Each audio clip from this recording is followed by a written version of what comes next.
et je vais vous partager mon écran. En attendant, je vais vous poser la question de savoir où est-ce qu'on s'est arrêté.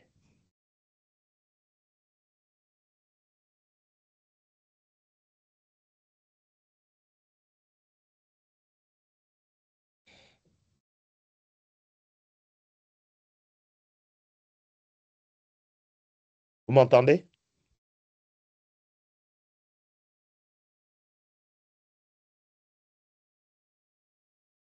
Oui, monsieur. On parlait de lymphocyte B, monsieur. On n'a même pas, je pense, abordé. Hein. OK. Donc, on a à peine ouvert le chapitre, c'est ça? Oui, monsieur. OK, d'accord, très bien. OK. Pour un souci de temps, on va aller un peu vite.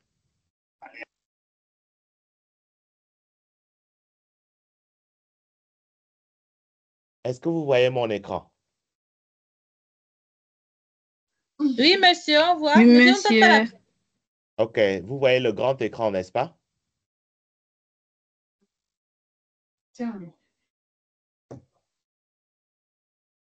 Oui, monsieur, pour ma part, oui. OK, très Monsieur, bien. on voit. OK. Alors, question. Qu'est-ce que vous savez des lymphocytes B aussi bien de l'organisation que de l'activation des lymphocytes B? Qu'est-ce que vous savez? Dites-moi. Je vais prendre des notes.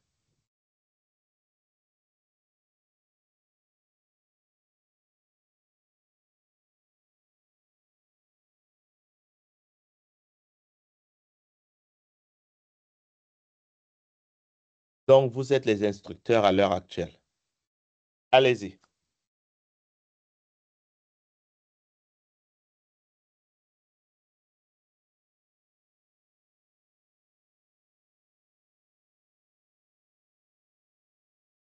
Monsieur, mais attendez, je vais couper chez moi. Je vais être me connecter chez Jessica. OK. Très bien, merci. Les lymphocytes B, Oui? ce sont des globules blancs d'abord. Mhm. L'immunité adaptative. Ah On les ah. retrouve dans la moelle osseuse Ah ah. et, et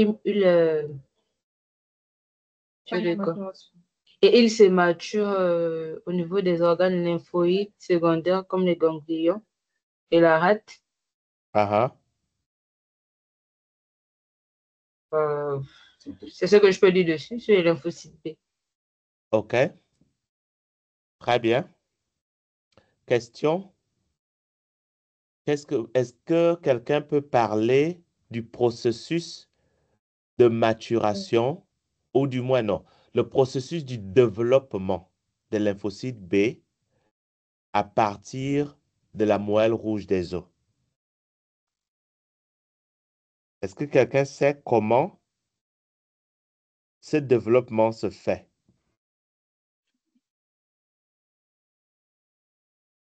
Hmm. Non, monsieur. Oui, monsieur.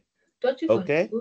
La personne qui dit oui, est-ce que vous pouvez nous expliquer, sans regarder les notes que je vous ai données, hein, c'est à partir de vos connaissances antérieures. Monsieur, le processus de développement de lymphocyte B au niveau de la moelle rouge des os Mhm. commence à partir des cellules souches hématopoïétiques Ah ah. qu'on retrouve dans les os, bien sûr. Mhm. Et ensuite, elle se différencie en différentes cellules lymphoïdes Mhm. et qui par la suite vont donner naissance aux cellules, aux lymphocytes B et B et Ah T. ah. Pour l'instant, on va se focaliser sur les lymphocytes B. Bon, ces OK? Donc, après vont se il y aura l'étape de maturation de lymphocyte B et Comment se fait la maturation des lymphocytes B? mais ça veut dire que les lymphocytes B immatures vont subir une élimination. OK, élimination développée, allez-y. Développe. Je vais quoi? C'est là, j'ai plus de mots. OK, il n'y a pas de souci. Une autre personne?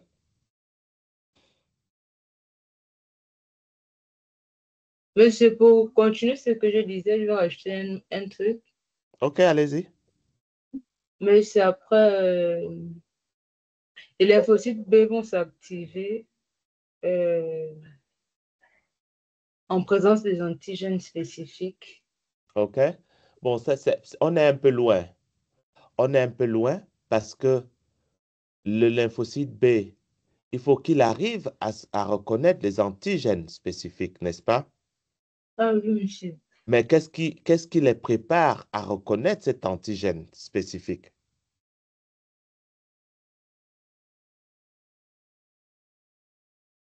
Parce qu'il faut bien se Mais ce n'est dire pas que, la maturation, justement. oui, la maturation, c'est pour ça que j'ai parlé du processus de maturation. C'est quoi ce processus? Mais c'est le processus, c'est pas lorsqu'elle migre. Non, C'est-à-dire, la migration, c'est une chose. Alors, je vais être spécifique. Par exemple, les BCR. Comment se fait la production des BCR? Comment un BCR peut être différent d'un autre BCR qui est différent d'un autre BCR? Par exemple, les BCR euh, qui reconnaissent Plasmodium falciparum, encore que Plasmodium falciparum a plusieurs antigènes. Il y a une diversité d'antigènes sur la surface de Plasmodium falciparum. Comment se fait la production de toutes ces différentes BCR-là quand on sait que le génome de l'être humain, il est le même pour un individu donné. Mais vous êtes capable de produire une énorme diversité de BCR pour reconnaître différents antigènes.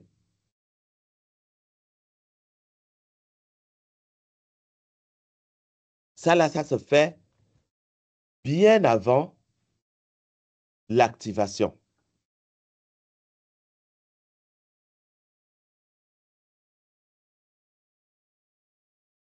Vous avez vu ça?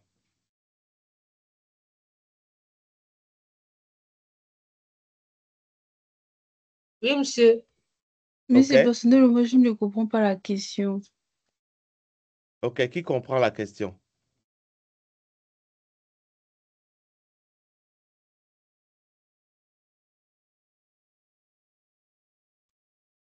Par exemple, un BCR qui va reconnaître, je dis n'importe quoi, le virus de la grippe. Comment est-ce que ce BCR-là va être produit? Où est-ce qu'il va être produit? Et où est-ce qu'il va être actif? Bon, l'activation, ça, c'est une autre partie. Mais d'abord, la production. Parce qu'il faut que le BCR soit produit de manière initiale, avant même de parler activation. Comment c'est produit?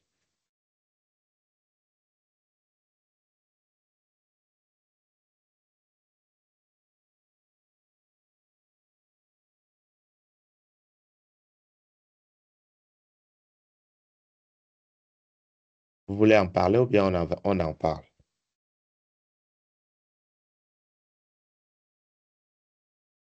Monsieur, en parlait.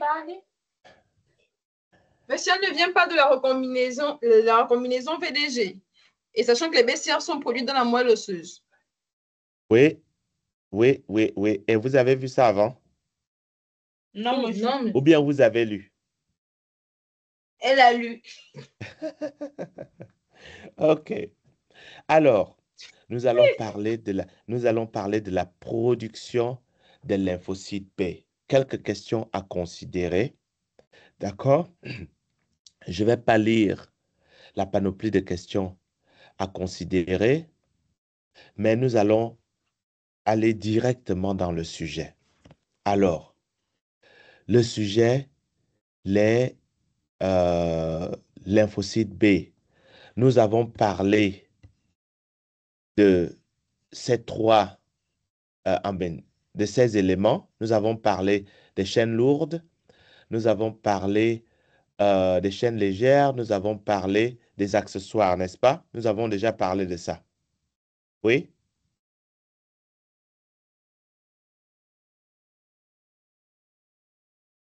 Oui, monsieur. OK. Donc, nous allons avancer. Euh, nous avons parlé de la diversité des BCR. Et maintenant, nous allons parler de l'organisation des gènes d'immunoglobulines. Cette organisation des gènes d'immunoglobulines est en réalité ce qui est à la base de la diversité. Donc, nous avons parlé de là où se trouvent les gènes de la chaîne lourde, les gènes de la chaîne légère et comment les recombinaisons se font. Nous avons commencé à parler de ça. D'accord? Donc, il faut considérer et prendre en compte ces recombinaisons-là.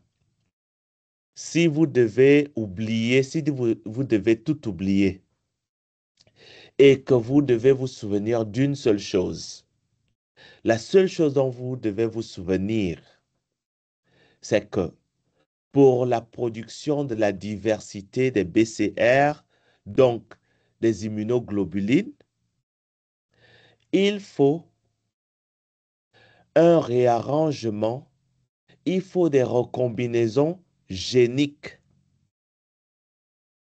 Ce sont ces recombinaisons géniques entre les régions V variables, les régions D diverses, OK, et les régions J pour la jonction, que nous pouvons avoir ces recombinaisons qui vont produire une diversité énorme d'immunoglobulines. Parce que ces recombinaisons dans la région variable sont complètement le fruit du hasard, on a statistiquement une quantité presque indénombrable de versions d'immunoglobulines. La question qu'on pourrait se poser alors après, c'est comment se fait cette recombinaison qui, encore une fois de plus, est complètement le fruit du hasard? Ça, c'est une autre question. Et c'est là où on va commencer à regarder réellement quelles sont les zones qui flanquent les régions variables pour qu'il y ait exclusion de certaines séquences d'ADN et rétention d'autres séquences d'ADN, de telle sorte qu'il va y avoir une diversité énorme. Alors, je vais vous montrer ici. Au niveau de la diversité, regardez par exemple ici cette chaîne. D'accord? Vous avez le locus codant les chaînes lourdes. Ces locus codant les chaînes lourdes, vous les voyez ici. Alors, vous voyez donc qu'il y a plusieurs origines de réplication. Ça, ici, c'est une origine de réplication. Vous avez une autre origine de réplication ici, une autre origine de réplication ici. Donc, du coup, ce gène peut commencer la transcription ici, il peut commencer la transcription ici, il peut commencer la transcription ici. Qu'est-ce qui décide de là où la transcription va commencer? Ça, c'est une autre histoire. OK?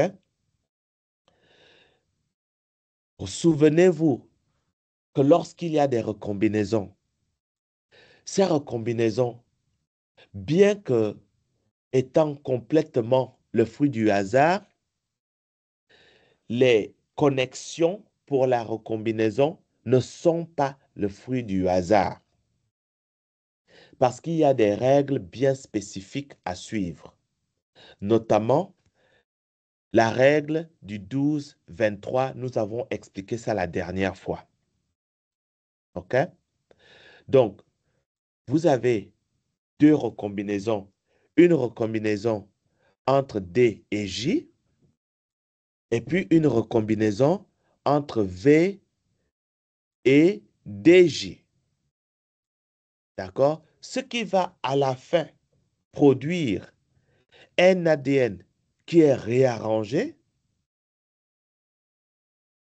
Cet ADN qui est réarrangé va être transcrit pour produire un messager, mais ce messager-là n'est pas la version finale.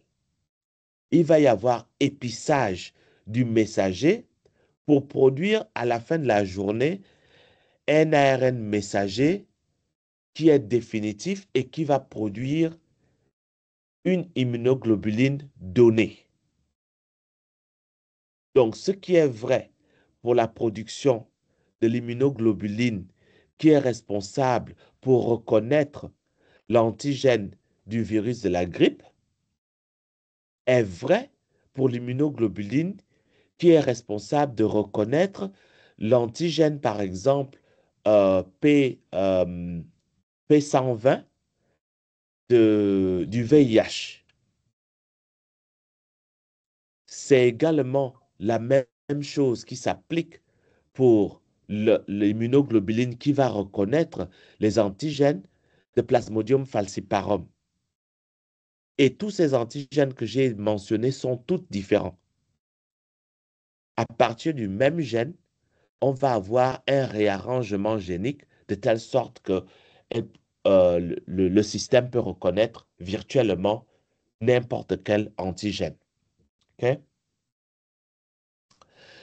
Donc, autre chose que je voudrais que vous vous souveniez, c'est que lors de la combinaison, la recombinaison génique, il y a d'une part une diversité combinatoire et d'autre part une diversité jonctionnelle. Donc, comment est-ce que les fragments ici vont être combinés ou recombinés? C'est le fruit du hasard. Comment est-ce que les fragments recombinés vont être joints les uns aux autres? Ça, c'est aussi le fruit du hasard. Donc, vraiment, je me répète par rapport à la dernière fois. Et ça, c'est pour insister sur l'information que vous devez véritablement retenir. D'accord? Alors, comment la recombinaison se fait de manière spécifique? Et là, on va voir la règle du 12-23, ce que la règle du 12-23 veut dire. OK? Il est de votre responsabilité de regarder ce que c'est que la règle du 12-23. Je vais vous embêter avec ça à l'examen. OK? La formation des loupes, des anneaux, l'élimination de certains anneaux et le rapprochement de segments d'ADN qui étaient à l'origine distants sur le chromosome, mais qui vont se retrouver rapprochés sur un plan stérique grâce à l'élimination des segments d'ADN qui vont former un anneau de manière initiale. Ces recombinaisons vont être catalysées par des enzymes. les recombinases. Il faut savoir le rôle des recombinases. OK? Où sont produites ces recombinases? Où est-ce que ces recombinases sont actives? Est-ce que les recombinases sont actives au niveau de la moelle osseuse? Est-ce qu'elles sont actives au niveau des organes lymphoïdes secondaires? Où est-ce qu'elles sont actives? OK? Et c'est important de savoir où est-ce qu'elles sont actives parce que en sachant où est-ce qu'elles sont actives, nous allons savoir sur un plan fonctionnel où est-ce que la cellule peut commencer à utiliser certains éléments du système de défense ou pas. D'accord? Donc, je vous invite à revisiter tous ces éléments dont recombinase, où est-ce qu'elles sont exprimées, où se fait la recombinaison. OK? Comment est-ce que cette recombinaison est contrôlée? C'est quoi les RSS? Ce sont des éléments dont on a déjà parlé que vous devez revisiter. Alors, on va avancer. Donc, nous avons les RAG, OK? Qui vont interagir et causer la formation des loupes. Nous avons vu ça la dernière fois. OK? Et après cette formation de loupes, nous allons avoir un clivage pour l'élimination de l'anneau. Quand je dis loupe, en fait, loupe, c'est l'anneau. OK? Et là, ça, on a déjà parlé de ça la dernière fois. S'il vous plaît, revoyez ça. Les RAG ne travaillent pas tout seuls. Elles travaillent en étroite collaboration avec des protéines accessoires, y compris, par exemple, la protéine HSP70. Vous savez que la protéine HSP, attends, non, ce n'est pas la protéine HSP. C'est la protéine KU70. OK? Ce n'est pas la protéine HSP. Donc, ces protéines, en fait, font partie des protéines qui sont impliquées dans, d'une part, l'activation des RAG, mais aussi, d'autre part, dans la maturation du système de recombinaison. Il faut une association complète des complexes de protéines pour qu'il y ait élimination efficace. Si le complexe n'est pas complet, il ne va pas y avoir, une élimination des zones. Et vous voyez qu'avec ce complexe-là, vous allez avoir V et J qui vont se rapprocher et vont venir ensemble. Le N ici, le nombre de séquences ici va varier d'une immunoglobuline à une autre. Et c'est tout ça là qui va faire en sorte qu'il y ait une diversité. Bref. Donc, vous devez voir les étapes de recombinaison. OK? Donc, prenez le temps d'éplucher et regardez les étapes de recombinaison, bien qu'on a déjà parlé de ça. OK? On va avancer. Alors, nous allons parler de la diversité des immunoglobulines. Alors, vous avez par exemple un fragment donné un fragment donné VD qui va se connecter avec un fragment J. Ce fragment VD qui va se connecter avec un fragment J, on va se poser la question de savoir, OK, entre le fragment VD et le fragment J, quelles sont les séquences qui existent entre les deux segments? Et cette séquence qui existe entre les deux segments, il y a combien de répétitions des séquences? Est-ce que c'est une copie? Est-ce que c'est deux copies? Est-ce que c'est trois copies? Est-ce que c'est quatre copies? Ça va varier et faire en sorte que, à la fin de la journée, les protéines soient différentes. OK? Donc, nous allons avoir un réarrangement et une diversité jonctionnelle. Ce réarrangement et diversité jonctionnelle vont créer la spécificité antigénique de l'immunoglobuline. Et vous savez que la spécificité, 1, 2, 3, vous savez que la spécificité antigénique de l'immunoglobuline est en fait dans la région variable. Parce que toute la région constante ne change pas pour une classe d'immunoglobulines donnée. Souvenez-vous qu'il y a 5 classes d'immunoglobulines. OK? Je vais vous ramener ici en arrière. Les immunoglobulines G, les immunoglobulines A, M, D et E. Ça, ce sont les 5 classes d'immunoglobulines. D'accord? Pour chaque classe, la région constante est la même.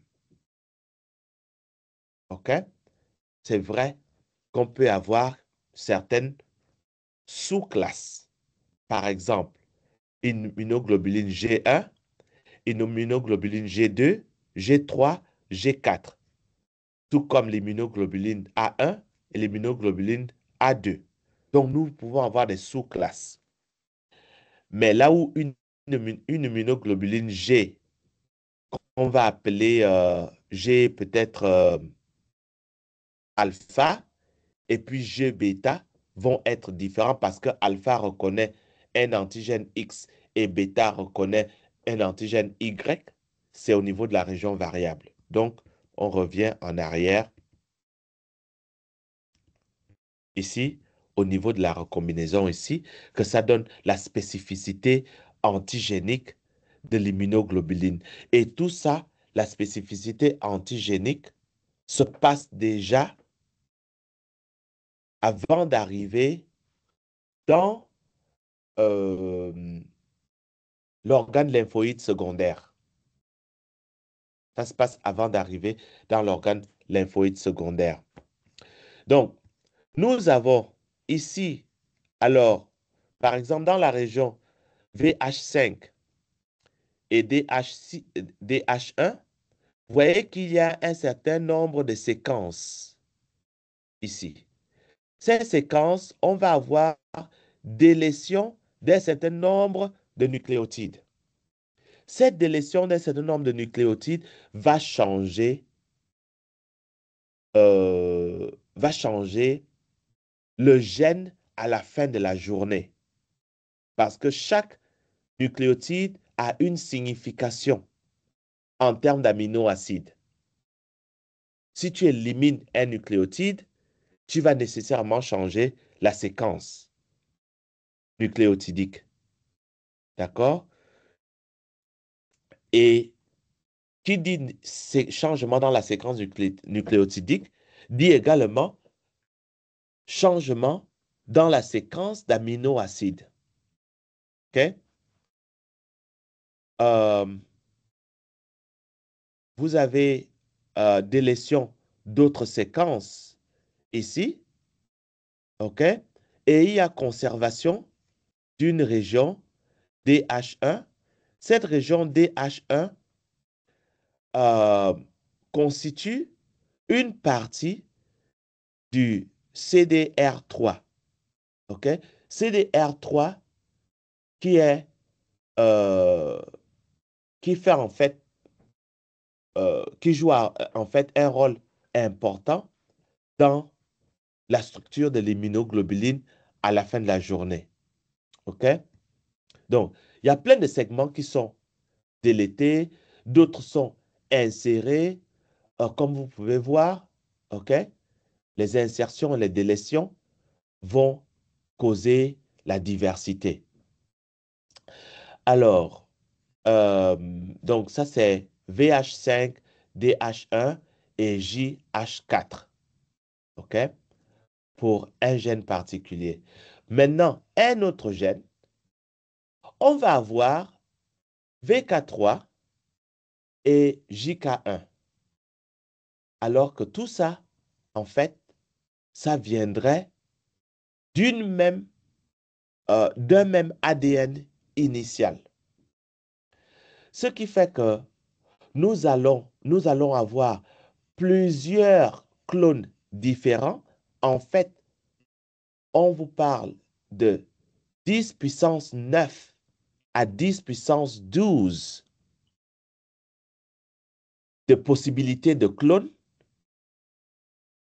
En d'autres termes, vous avez un BCR qu'on va appeler BCR1, un autre BCR qu'on va appeler BCR2, un autre qu'on va appeler BCR3, un autre qu'on va appeler BCR4, BCR5, BCR 10 000, BCR 100 000, BCRN, jusqu'à ce que tu arrives à peu près à une puissance 12. Ce n'est pas rien. Donc, vous avez de manière initiale une production d'une diversité de BCR qui est telle que un n'est pas égal à l'autre. Alors, avec cette diversité de BCR, vous ne pouvez assumer que de manière initiale, et là je vais me détacher un peu de la présentation, de manière initiale, vous n'allez avoir que peut-être un BCR sur 10 000 ou sur 100 000 qui est capable de reconnaître un antigène, par exemple, du virus de la grippe. OK? Un antigène sur peut-être 100 000 qui est capable de reconnaître, non, qu'est-ce que je raconte? Une immunoglobuline BCR qui est capable de reconnaître un antigène du virus du VIH ou un antigène d'Ebola. Imaginez-vous si vous n'avez qu'une seule cellule avec un BCR qui est unique. Vous n'avez peut-être que 2 copies. Lorsque vous rentrez en contact avec l'agent infectieux, est-ce que 2 copies peuvent être assez pour combattre l'agent infectieux? La réponse est non. Donc, il faut une multiplication du nombre de cellules qui possèdent cette copie-là. Vous me suivez?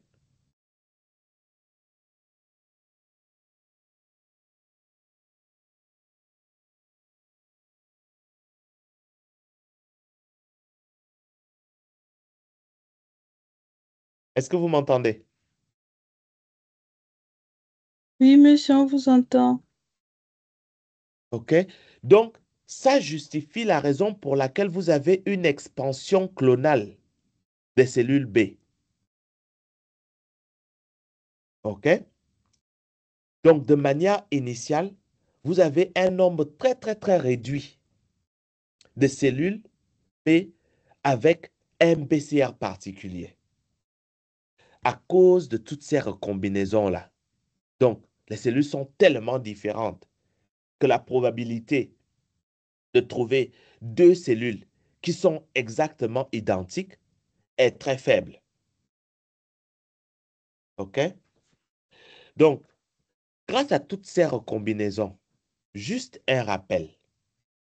Un rappel, c'est qu'un triplet, c'est un codon. Un codon est équivalent à un aminoacide. OK? Donc, lorsque vous avez une délétion ou une insertion, vous allez avoir changement dans ce qu'on appelle le Open Reading Frame, la phase ouverte de lecture. Vous vous souvenez de ça, n'est-ce pas?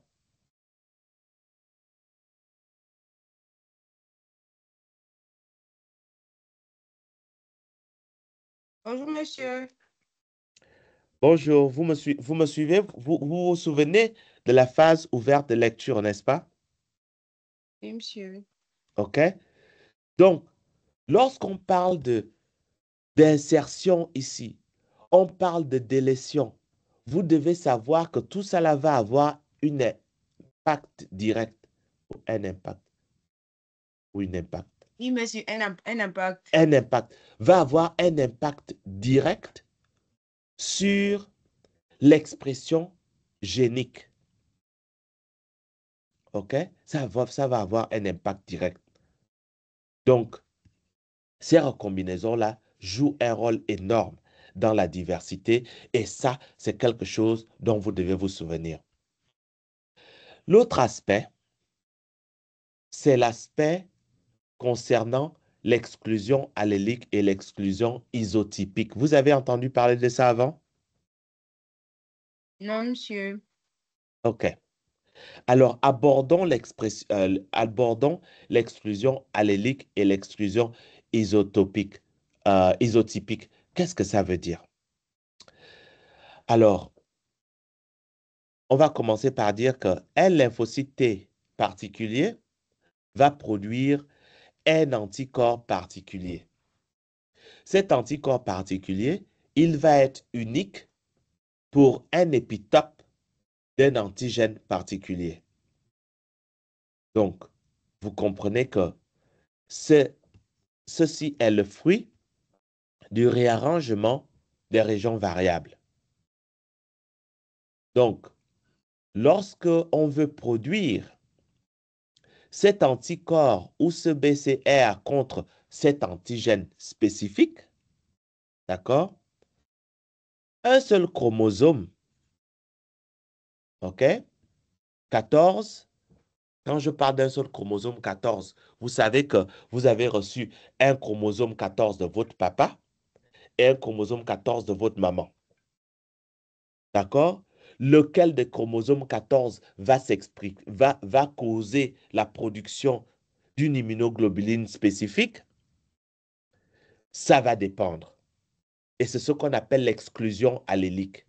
Donc, soit c'est le chromosome 14 que vous avez reçu de maman qui va produire l'immunoglobuline spécifique à un antigène donné, soit c'est l'autre chromosome 14. OK?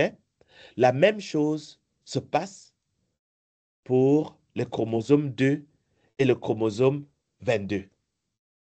OK? Nous avons une exclusion allélique. Donc, seul un des chromosomes va s'exprimer. OK? Lorsque on va avoir un des chromosomes qui va s'exprimer pour produire une immunoglobuline spécifique, vous allez avoir en réalité que le système va vérifier lorsque le chromosome est exprimé, est-ce que ça produit une molécule fonctionnelle à la fin de la journée, oui ou non? Si la molécule est fonctionnelle, on garde. Si la molécule n'est pas fonctionnelle, on va changer d'approche. OK? Alors, on va regarder le cas de la production d'une recombinaison donnée et on va dire essai numéro 1. La recombinaison réussit, le réarrangement est productif, donc on va préserver et faire en sorte que cette cellule continue le processus de développement et de maturation. Si, après échec numéro 1, mais si après essai numéro 1, il y a échec, donc on va alors regarder que, OK, bon, pour le chromosome 14 de papa, il y a eu échec, OK? La recombinaison donnée, il y a eu échec. On peut faire un autre essai sur le même chromosome, mais avec une recombinaison différente, ou sur le chromosome de maman, bien évidemment, avec une recombinaison différente. OK? Donc, il va y avoir tentative sur l'autre chromosome. Et c'est ça qu'on va appeler exclusion allélique. En d'autres termes, deux allèles ne s'expriment jamais en même temps pour une immunoglobuline donnée. Ce n'est pas possible. OK? Donc, c'est l'un ou l'autre. Donc, si le réarrangement est productif, il va y avoir expression de la chaîne lourde à la surface, OK? Et puis, expression de la chaîne légère. En réalité, il y a deux genres de chaînes légères. Il y a la chaîne pseudo-légère qui est en fait une pré-chaîne légère. Et puis, il y a la chaîne légère elle-même qui est la chaîne légère après maturation. OK? Donc, tout ça là, ça va faire en sorte qu'il y ait production de pré-BCR. Et ce pré-BCR va subir une maturation pour que ça devienne un BCR. OK?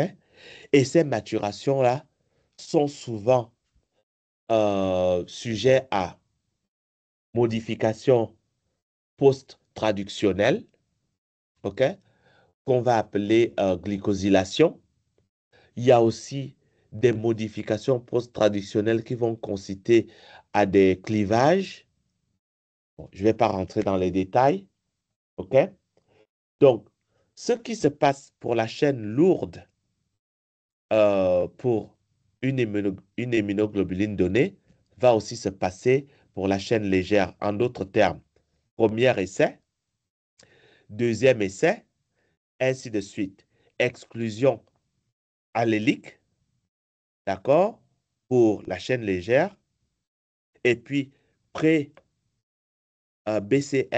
de chaîne légère, et enfin BCR. OK.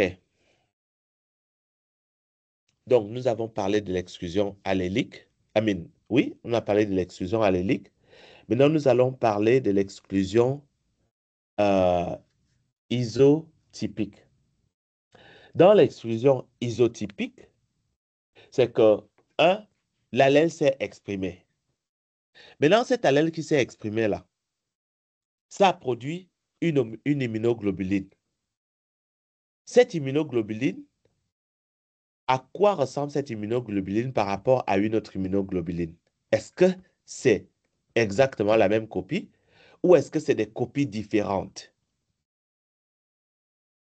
OK? Si c'est des copies différentes, elles vont reconnaître des antigènes différents. Donc, on a production d'une immunoglobuline, mais on a production d'une immunoglobuline version 1, version 2, version 3, version 4, version 5. Et chacune des versions est différente l'une de l'autre, même si c'est la même immunoglobuline. Alors, quand je parle de la même immunoglobuline, je parle par exemple de l'immunoglobuline de classe A. OK? Une immunoglobuline de classe A qui est capable de reconnaître un antigène qu'on va appeler antigène 1. Un autre de classe A qui va reconnaître un antigène qu'on va appeler 2. Classe A qui va reconnaître un antigène qu'on va appeler 3. Donc, ça fait que c'est la même immunoglobuline, mais capable de reconnaître différents antigènes. En réalité, la région variable est différente. C'est là où on parle d'isotype. OK? Donc, un lymphocyte B donné n'exprime qu'une chaîne alpha ou, ou gamma, ou lambda. Désolé, ça c'est lambda. OK? Alors, quand on parle de chaîne alpha ou de chaîne lambda, je dois peut-être revenir en arrière. Je dois peut-être revenir en arrière et parler. OK. Je vois pas ça.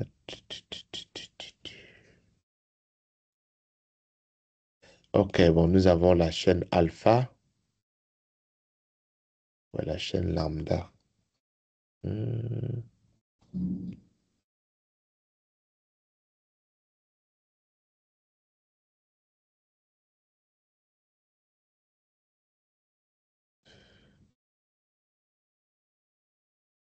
OK. Vous avez la chaîne légère lambda ici. OK. Et puis la chaîne légère kappa ici.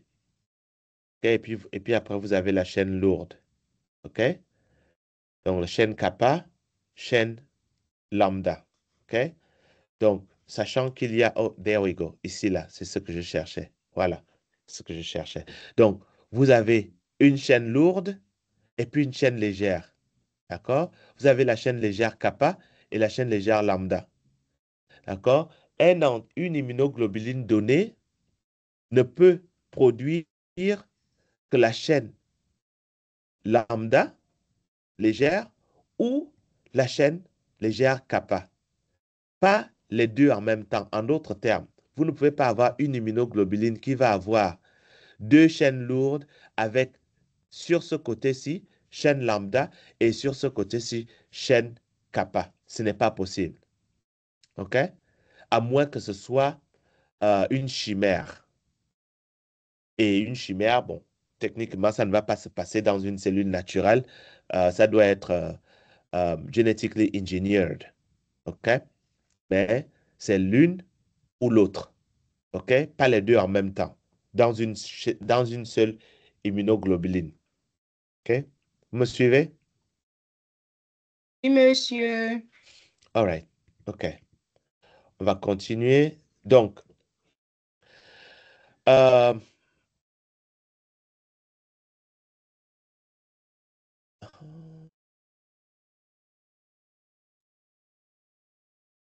this should be...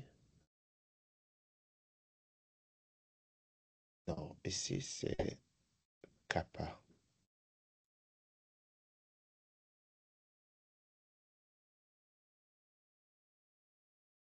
Oh, oui, désolé.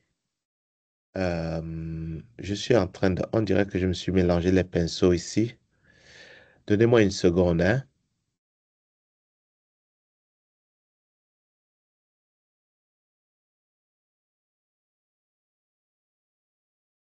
Laissez-moi vérifier une chose.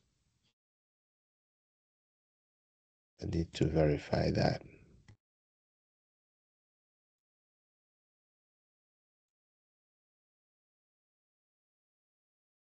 Donnez-moi une seconde, je vais vérifier quelque chose ici.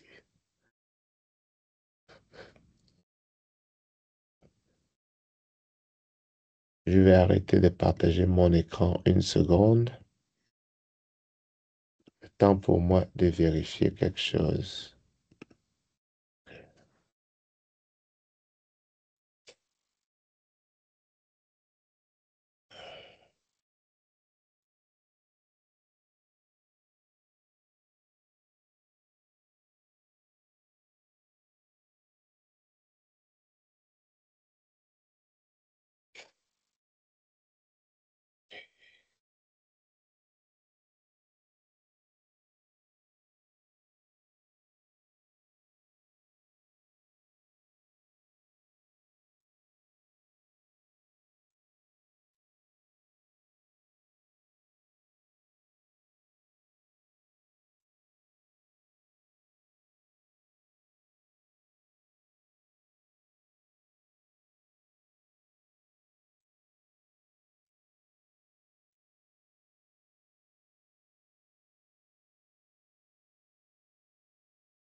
Allô? Oui, allô? Ah, Je suis là, je suis juste en train de vérifier quelque chose. Je veux m'assurer que je ne vous raconte pas n'importe quoi, hein.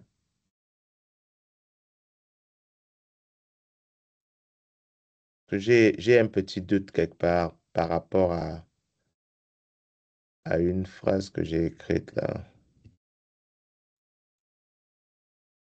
Ok, c'est bien, c'est bien ça.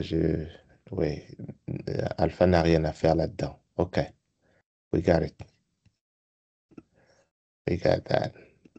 Ok, c'est je vais là. Ok,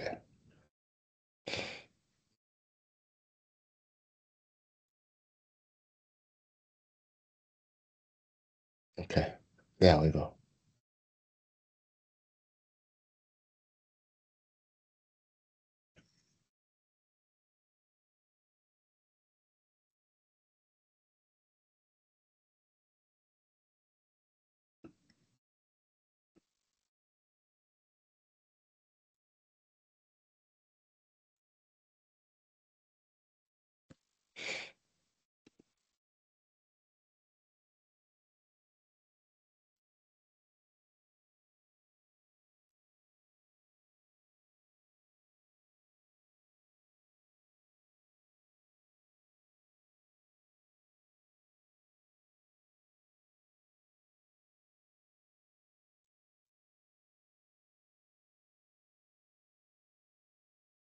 Ok,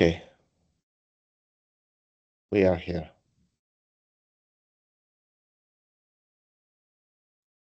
Ok, je vais vous repartager mon écran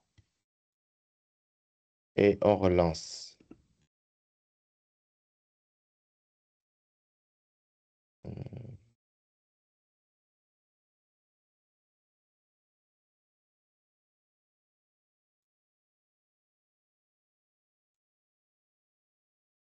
Ok,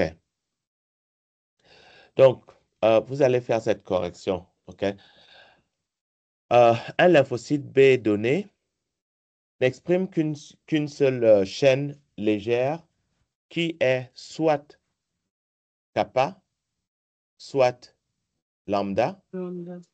oui, mais pas les deux en même temps. C'est ce qu'on appelle l'exclusion isotypique. OK?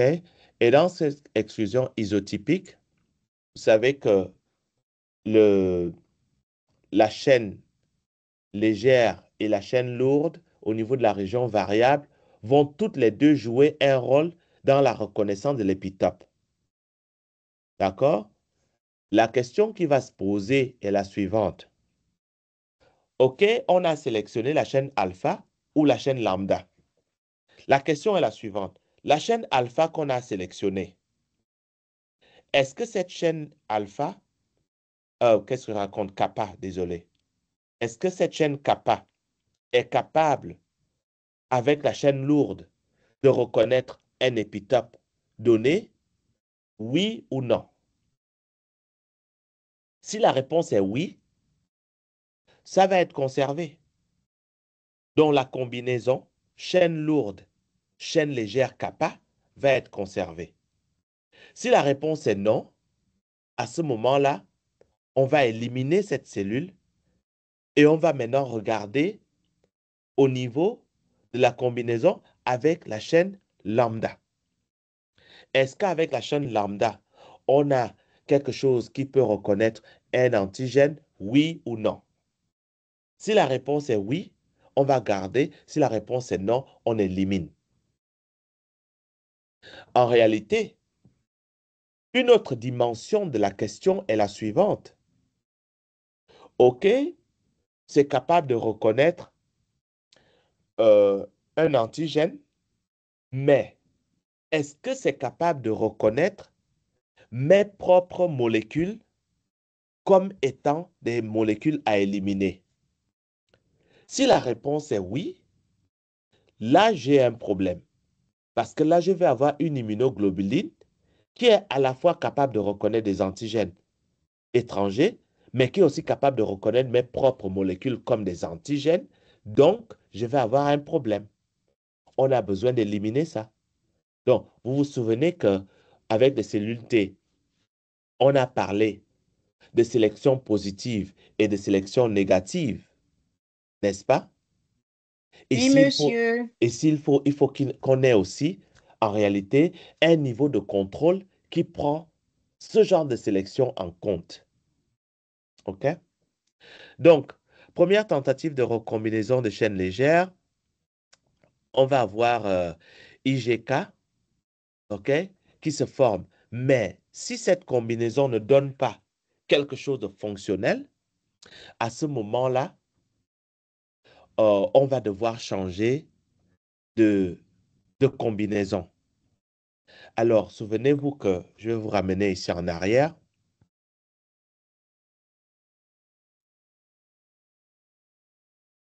OK. Souvenez-vous que la chaîne kappa vient du chromosome 2, OK? Et la chaîne lambda vient du chromosome 22.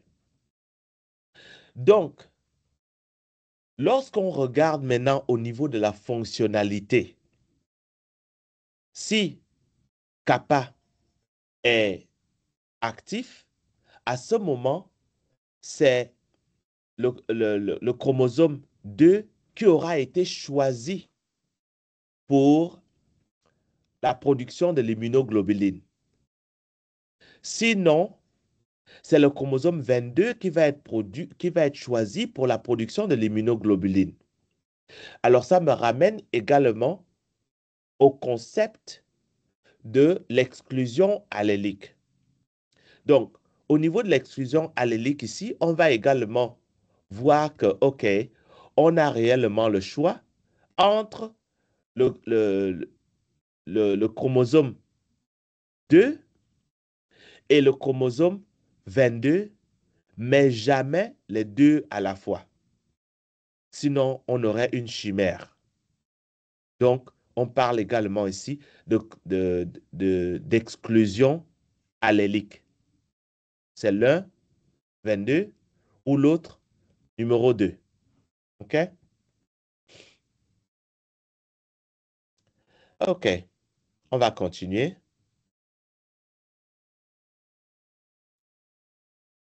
En fait, peut-être que je devrais vous rementionner en fait, dans la slide d'avant, en fait, je n'ai peut-être pas bien expliqué ici, c'est que, alors, lorsque vous avez la chaîne lourde qui va s'exprimer sur le chromosome 14, vous allez ensuite avoir, avec la chaîne lourde, soit le chromosome 2, soit le chromosome 22, d'accord, qui vont, en fait, faire partie de ce qu'on appelle l'exclusion allélique au-delà de ce que j'ai expliqué avant. OK? Alors, on continue. L'exclusion allélique est contrôlée par le pré-BCR. Ce pré-BCR, en fait, va induire, enfin, ce pré-BCR va causer l'inhibition des RAG, OK, pour qu'il n'y ait pas accès à une autre combinaison. Ça, c'est lorsqu'il y a réussite. Et ça, c'est lorsqu'il y a réussite. OK? Donc, finalement, vous allez avoir un BCA complet qui va être le fruit de la chaîne lourde et de la chaîne légère qui est soit kappa, soit lambda. OK? Vous avez un BCR complet. Alors, cette slide est une récapitulation du processus de formation des lymphocytes B. Qu'est-ce qui se passe quoi? Qu'est-ce qui se passe où et quand? Comment? Alors, vous avez deux phases. Vous avez la moelle rouge des os et puis les vaisseaux, les organes lymphoïdes secondaires. Au niveau de la moelle rouge des os, vous avez les cellules souches. Ces cellules souches expriment le CD34. Alors, est-ce que CD34, ça vous rappelle quelque chose? On a parlé de CD34 avant. Dans quel contexte avons-nous parlé de CD34?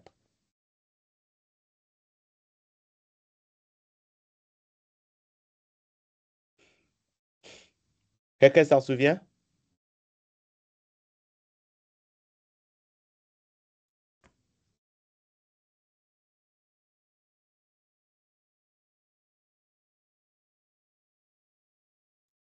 Une personne?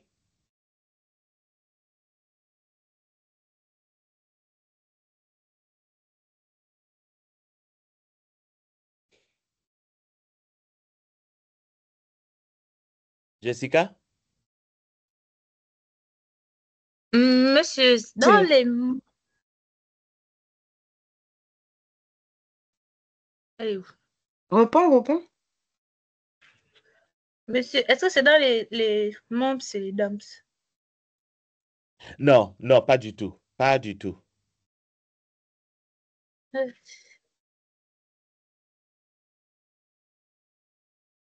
Monsieur, Oui?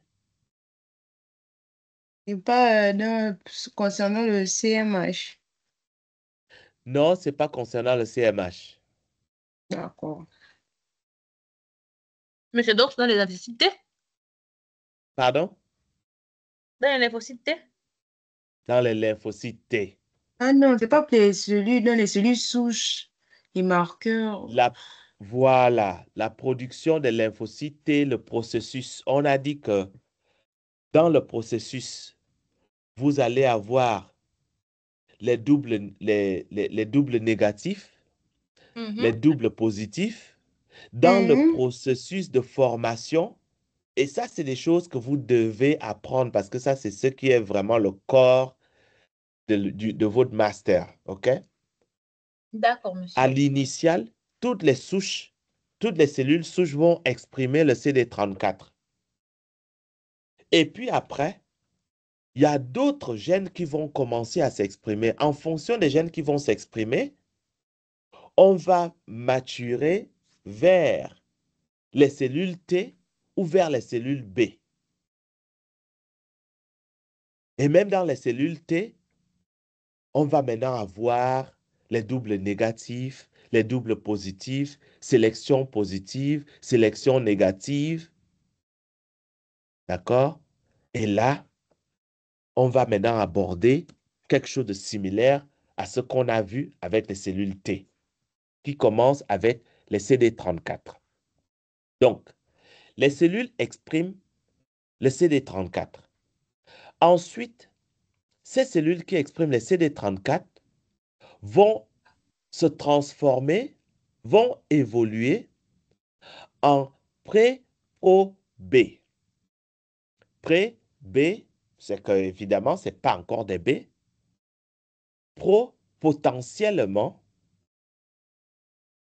B. Mais ce n'est pas encore des B. D'accord? Et les pré-Pro B vont exprimer un certain nombre de gènes, y compris évidemment le CD34, mais surtout le CD19 et le CCD79. OK? Il va y avoir également une expression de RAG1 et RAG2, mais en faible quantité. Ce qui voudrait dire quoi? Ce qui voudrait dire que même si on peut imaginer qu'il va commencer à avoir une recombinaison, mais la recombinaison ne commence pas réellement avant que la cellule n'évolue en pro-B. Vous avez les pré-pro-B. Ces pré-pro-B ont les CD19 et les CCD79. Ces éléments-là sont très importants.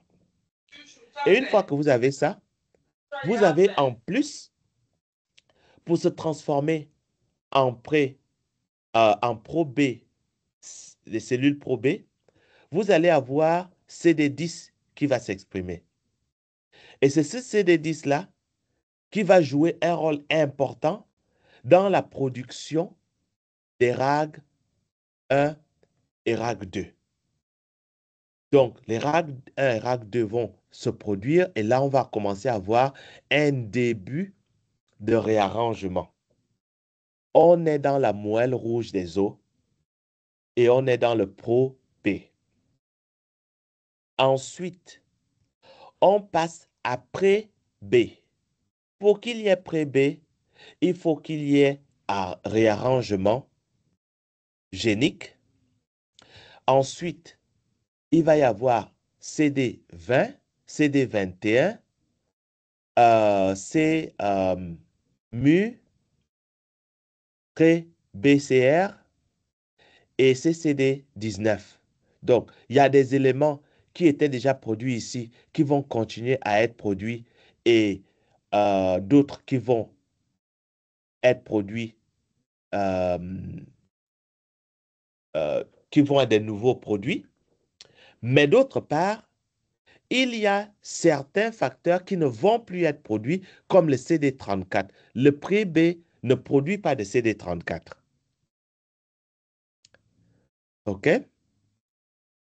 Ensuite, après les pré-B, là, on passe maintenant à la production des B. Là, on va avoir une sélection positive et une sélection négative. Souvenez-vous, je vous ai mentionné ça un peu avant. OK? Donc là, on va avoir les B immatures. Ces B qui sont immatures sont en absence d'antigènes. D'accord? On va avoir mu delta. Donc, on va avoir des IgM. Des IgM, IgM, qui sont la classe M des immunoglobulines, qui sont des immunoglobulines qui sont produits en grande quantité au début d'une infection. Ce sont les premiers anticorps qui sont produits lorsqu'il y a une infection et lorsqu'on commence à produire une réponse adaptative. D'accord?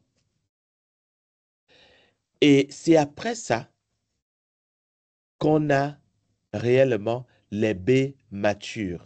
Et les B matures ne se passent pas avant que la cellule B immature n'arrive en périphérie.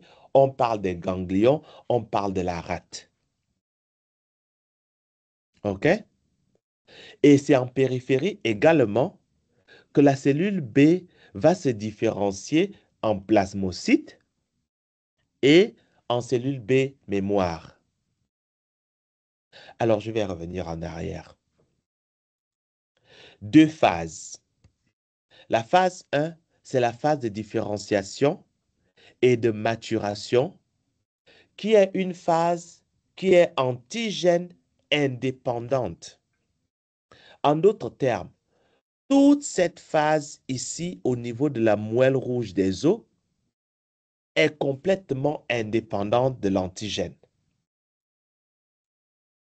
Donc, les BCR qui sont produits, on ne sait pas en réalité si ça va reconnaître un antigène ou pas. On sait simplement que la cellule est fonctionnelle.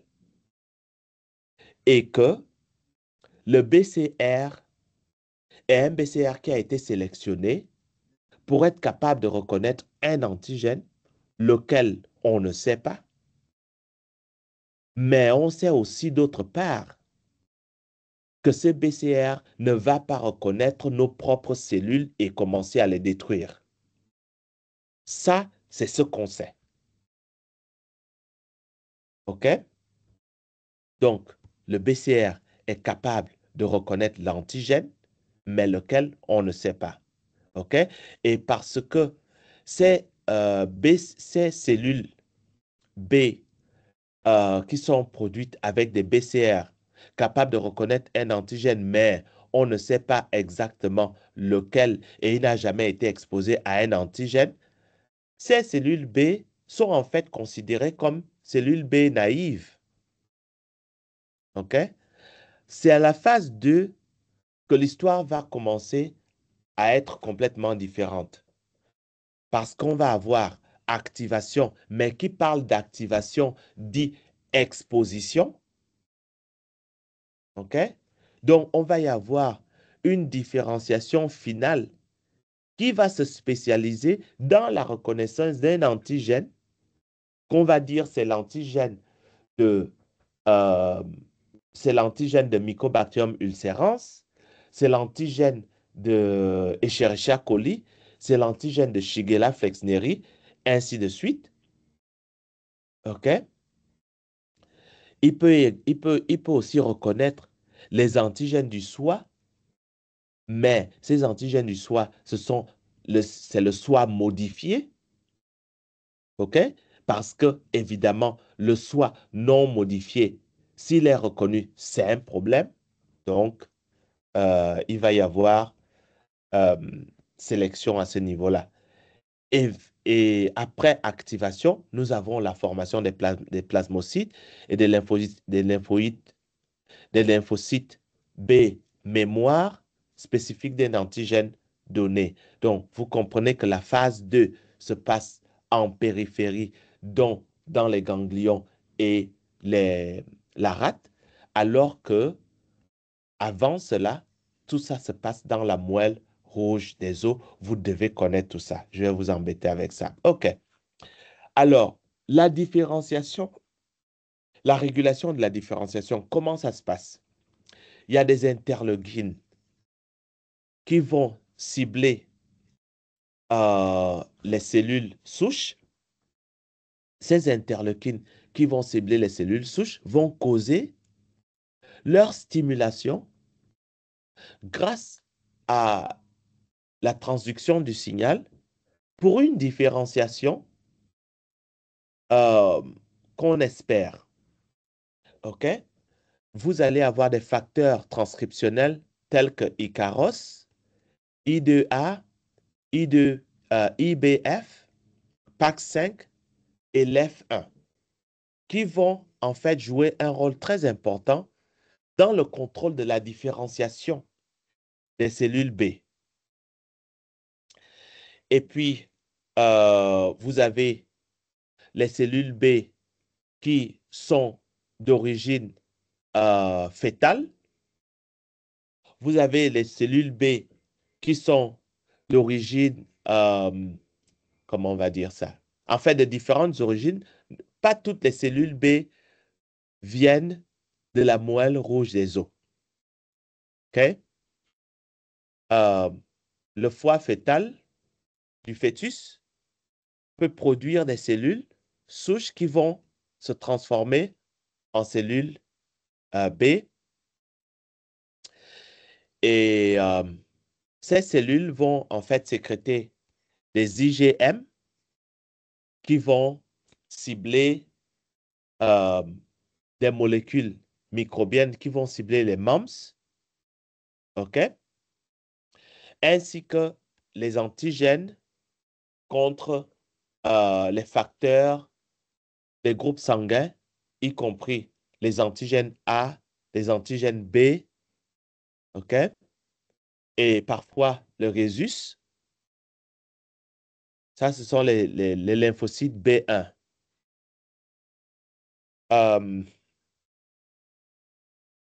Les lymphocytes B1 sont également impliqués dans le malt, OK? Ce qui permet de donner une immunité assez rapide chez le nouveau-né pour qu'il ne soit pas extrêmement sensible aux infections. Et puis, vous avez les lymphocytes B de type 2. Ces lymphocytes B de type 2, eux, ils viennent de la moelle rouge des os. C'est ce qui représente la majorité des lymphocytes B qui vont être produits dans votre corps presque toute votre vie. Ce sont les lymphocytes B qu'on appelle lymphocytes B conventionnels. Et puis, vous avez les lymphocytes B2 qui viennent de la rate. OK? Ces lymphocytes B2 qui viennent de la rate vont se trouver dans les régions folliculaires et dans la région marginale de la rate. Donc, ce sont les deux types de cellules de lymphocytes B que vous allez trouver dans le corps. Les lymphocytes B1 d'origine fétale, OK? Et quand je dis d'origine fétale, vient du foie du fœtus. Et puis, les lymphocytes B2 qui viennent de la moelle rouge des os et B2 qui viennent de la rate. Donc, c'est ce que vous devez retenir pour ce chapitre. Et on va conclure avec le résumé ici et terminer ce chapitre. OK? À présent, nous allons passer au niveau de la régulation de la production du système immunitaire. Et on va parler des Treg. Avant, on va prendre une pause. D'arrêter de partager mon écran et arrêter d'enregistrer.